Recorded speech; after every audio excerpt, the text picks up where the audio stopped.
We should be watching a 14 seed beat a 3 seed right now. Hey, I'm Mark. Let's throw something together to fill in the sports void that we have right now during the coronavirus thing.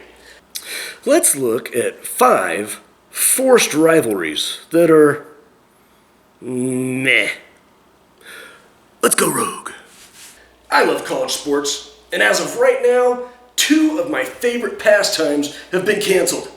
The NCAA Tournament, March Madness, and the College World Series. So, what do you do in the meantime? Yeah, so school's closed and I'm home.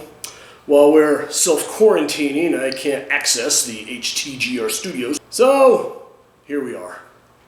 A few months ago, I discussed college conference realignment. Who won? Who lost? And what great historical rivalries have gone the way of the dodo bird.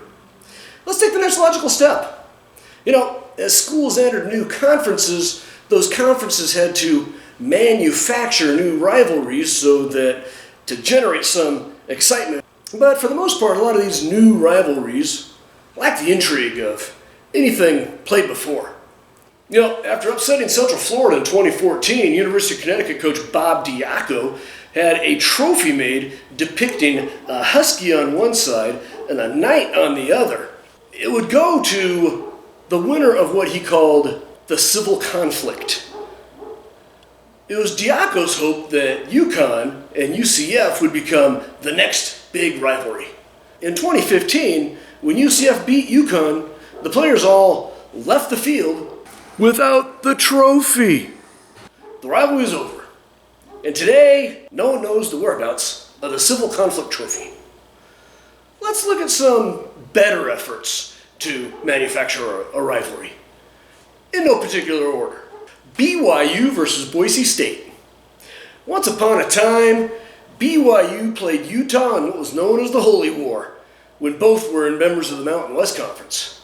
Now Utah has moved on to the Pac-12, and BYU is a football independent. They still play each other, but the game is played in the first week of the season, and because they're no longer in the same conference, the game lacks any intrigue for anyone outside of the Beehive State. Besides, Utah's dominated the series since joining the Pac-12. For BYU, who can they put in the place of Utah? How about another high-profile school in the Intermountain West? Boise State. In its efforts to complete its football independent schedule, BYU went to Boise State. In its efforts to schedule higher-profile opponents, Boise signed 2 10-year home-and-home contracts with BYU. They now play every year through 2034. The significant LDS population around Boise cheered. A lot of college football fans, though, in Utah and Idaho, said, meh. And for BYU, Boise State certainly is not Utah. The church doesn't suspend the honor code on one night each year like it did when the 2 teams played in the Holy War. One isn't keeping the other from winning a conference championship. And fights aren't breaking out at either stadium. Nothing is really on the line. It just is. For Boise State fans, BYU doesn't fulfill their unrealistic dream of bringing a Pac-12 or an SEC team to their 35,000-seat stadium every year. And a BYU that finishes 8-4 each season does little to boost Boise's usually weaker strength of schedule. As of the end of the 2019 season, Boise State holds a 7-3 advantage over BYU in this long-standing rivalry that dates all the way back to 2003. Utah versus Colorado. Washington and Washington State play for the Apple Cup. Oregon and Oregon State play in the Civil War. Arizona State play in the Territorial Cup. Cal and Stanford, they play for the Smash Trombone. USC and UCLA, they play for bragging rights all around LA. And Colorado plays Utah.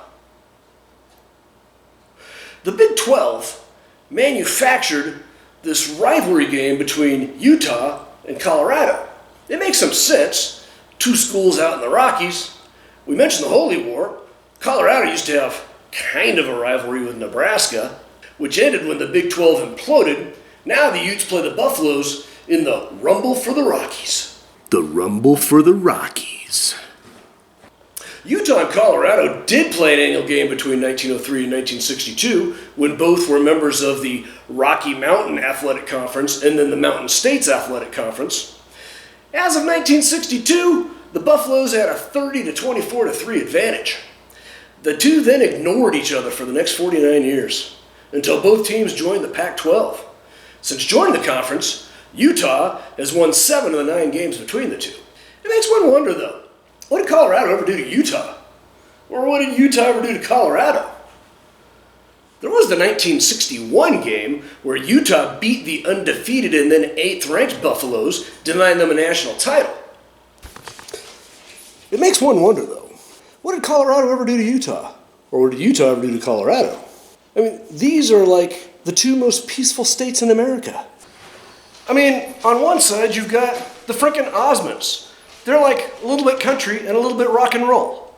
On the other side, you've got Colorado, the Joker, the Smoker, and the Midnight Toker. I mean, what grudge could these guys possibly have against each other? Nebraska versus Iowa. Noting that rivalry against Colorado, most Nebraskans would say, huh? How about Nebraska's 86-year rivalry with Oklahoma? In the days of the old Big 8 Conference, the Oklahoma-Nebraska game was the de facto conference championship, with the winner usually going to the Orange Bowl to play for the national championship. 13 times when they met, one of them was ranked number 1. Every time they met in the 1970s, both were rated in the top 10, except 1977, when Nebraska was number 11. It was that way between 1984 and 1988 as well. In 1971, they met as number 1 and number 2 in the AP polls. Overall, the two schools have won 12 national championships between them. Then, Nebraska left for the Big Ten. Losing the rivalry with Oklahoma, the Big Ten had to come up with a game that Nebraska fans could get excited about. One with all of the intrigue of the old games with the Sooners. Then there was Iowa, sitting out there on the western flank of the Big Ten. The two states bordered each other, and the schools had played a few times. In fact, Nebraska had held a 26-12-3 advantage over the Hawkeyes. We have another case here of what have these two states ever done to each other? It's the Midwest, where politeness rules. I mean, how awesome is it when 70,000 fans turn around and wave to the patients in the University of Iowa Children's Hospital that overlooks Kinnick Stadium? Well, I guess it was that 1981 game where unranked Iowa beat number 7 Nebraska, but what is there beyond that? On the football field or otherwise? Iowa leads the series 6-3 since Nebraska joined the Big Ten in 2011. This rivalry will never be what Nebraska versus Oklahoma was. But I don't think any rivalry could ever be what Nebraska versus Oklahoma was. Penn State versus Maryland. Penn State was sitting out there on the eastern flank of the Big Ten as the 11th member for quite a while. They lost their closest rival, Pittsburgh, after telling the Panthers that they wanted to go date better-looking schools. They then joined the Big Ten.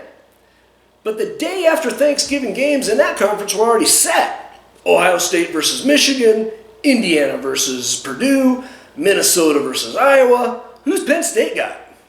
Enter Maryland. Penn State leads the series 40-2-1. I mean, doesn't a rivalry imply that either side has a chance of winning? Maybe once in a decade? Maybe once in every other decade? I mean, when Maryland was in the ACC and it played Virginia as its last game of the year, it had a chance of winning. Congratulations, Maryland. You've traded a potential win every year against Virginia for an annual curb stomping.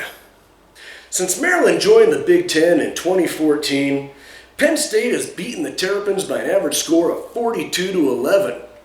In the last 3 years, the Terps have given up 163 points, while managing to kick 2 field goals. At least Maryland has basketball. Arkansas versus Missouri. These two schools cared so little about each other that in spite of being 300 miles apart, they only played each other 3 times before 2011. In 1906, Missouri defeated Arkansas 11-0. A scintillating offensive display. They met again 38 years later in 1944, with Arkansas winning that game 7-6. Missouri got their revenge in a rematch 19 years later, thumping the Razorbacks 7-6. Somebody learned how to kick a PAT. In 2014, the SEC added Missouri and Texas A&M. Recognizing the prize that they had in Texas A&M, the SEC moved the Arkansas-LSU game out of the Friday after Thanksgiving spot into some earlier innocuous date in the SEC schedule. Texas A&M now plays LSU on the day after Thanksgiving, and Arkansas got a game with Missouri. To make it at least sound interesting, the SEC titled the game the Battle Line Rivalry. I can understand the anger between Missouri and Kansas when they used to play the border war when they were both parts of the Big 12. I mean, that is actual history going back before the Civil War. On the other side, Arkansas and LSU played for the Golden Boot on the day after Thanksgiving, ever since the Razorbacks joined the SEC in 1991. In 2014, though, here comes Texas A&M, and Arkansas gets thrown on the altar to have its heart cut out and fed to the Aggies. Shameful. So, the Razorbacks got a manufactured rivalry with Missouri, give it a name to create some interest, and the fans pass over it to watch Ohio State, Michigan, or Alabama, Auburn. And what might motivate players and fans and alumni to get up for that game? I guess Arkansas can be ticked off about the whole boot heel thing. Nevertheless, Missouri leads the long-standing, hard-fought rivalry 8-3. Do these manufactured rivalries have any chance of turning into something awesome? Or the conference is simply putting lipstick on a bag of money? Hey, I hope you had fun. I hope you got a little sports fix in. If coronavirus has you bummed out, missing March Madness or the Frozen Four, College World Series, the NBA, the NHL, I am here for you. Rivalries, college conference realignment, mascots. Hey, check this out. The ultimate fusion of history and sports. Presidential madness. HTGR Labs has resurrected the presidents of the United States, put him in a 44-man bracket a la the NCAA tournament, and put him into cage matches to find out who was the toughest president of the United States. Who do you think was the toughest president in U.S. history? Find out by clicking up here. You'll be entertained while you are self-quarantained. You'll be entertained while you're self-quarantained. I hope you had fun. I sure did, but I'll quit my day job. And when you see a trophy that nobody cares about being left on the sideline after a game that nobody cares about, remember me. I'm Mark Haggard. I'm a history teacher, and I've gone rogue.